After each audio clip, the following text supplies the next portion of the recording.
Alright, so this is a request. Somebody wanted to know how to do Entrelac. And there's a lot of really good tutorials online about this, but I was noticing that there weren't a lot showing actually how to set it up, and they kind of breezed through it. So we're going to see if we can't do a little bit better. Of course, better is what it is. I'm doing this by myself, straddling a tripod, so we're going to see how awkward we can possibly make this. Entrelac is basically building squares and triangles on squares and triangles, making it look woven, and you get this done by doing short rows, increases and decreases. So there really isn't that much need for a whole heck of a lot of the skill, but it's kind of a light intermediate project, but it's definitely not nearly as bad as it looks, and it's actually really fun, and it's different, and it makes people that aren't knitters just absolutely amazed that you can make stuff look woven. So Entrelac, you basically, because of the squares and the triangles, you can make it however you want. In this case, I'm going to make each square and triangle 5 stitches each. So I casted on 20 stitches. So I'm going to have 4 triangles, or rather 4 squares. And I'm going to start out by doing the foundation row. And the foundation row, just like everything else, is short rowed. And basically what a short row is instead of knitting the entire row, you only knit a section at a time.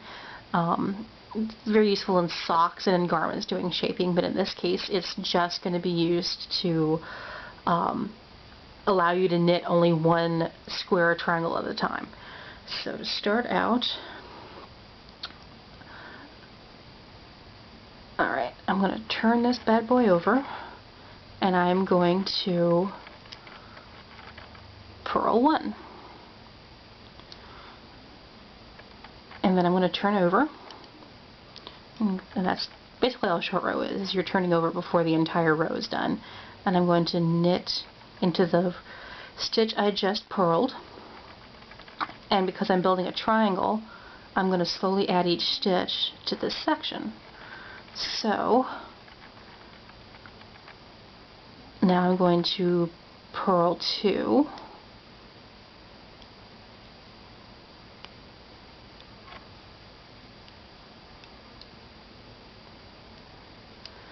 And just like I did before, I'm going to turn over and I'm going to knit 2.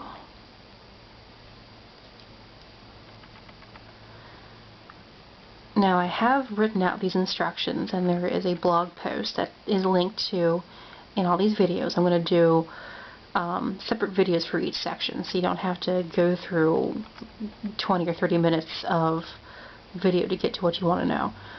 But these instructions will hopefully help you. It makes sense to me. It doesn't necessarily mean it'll make sense to you, but there it is. So okay, now I'm purling 3. You can see I'm starting to build up this triangle.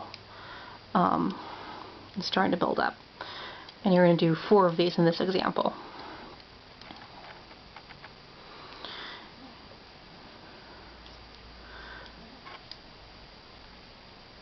Now I think what turns people around the most with something like this is overthinking. I know I'm very guilty of this, where I think it's so much more complicated than it is, so I try to think more complicatedly, and it's really not.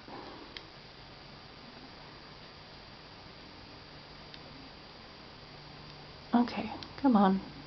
There we go. Now in some sites I did find that some people did slip that first stitch, but that's up to you. I prefer the way it looks in Entrelac without slipping it, but that's a personal preference. And my whole thing with knitting is if you are knitting comfortably, you are getting the desired result, then you aren't doing it incorrectly. It doesn't matter if you're doing it continentally, English, however, it's all up to you. There we go, there's our triangle.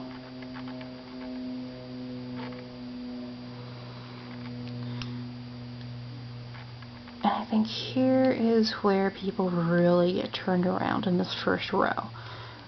I'm just finishing up with this first row, and of course we're doing this with 5 stitches. And that's it. We are done with this first triangle. You can see it, all its triangle glory. Now, at this point, we are done with this section, with this first row. So we're going to ignore this, and we're going to move on to the next triangle. So we're basically going to repeat ourselves. We are going to purl 1, turn around, knit 1, and you see where I'm going with this?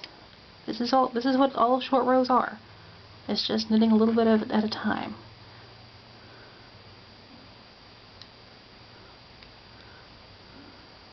See, just like we did before.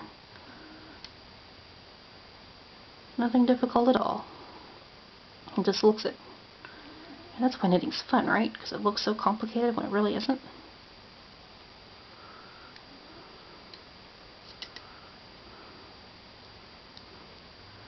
It's going to be the last triangle I do on camera. I'm going to do the rest off camera. Because really, there's only so many stockinette triangles a person can watch on a YouTube video. But I wanted to do 2, so you could see how you got the foundation row going.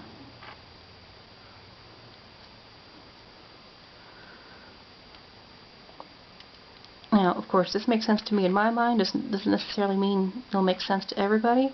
So, ask any questions you want. I'll happily attempt to clarify.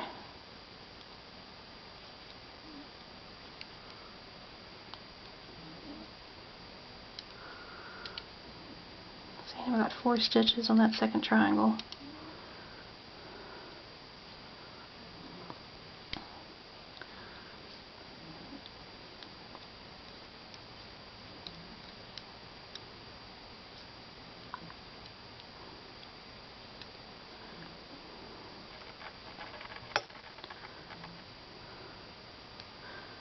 My cat is next to me snoring. I wonder if you can hear her on this. Guess I'll find out when I do the playback.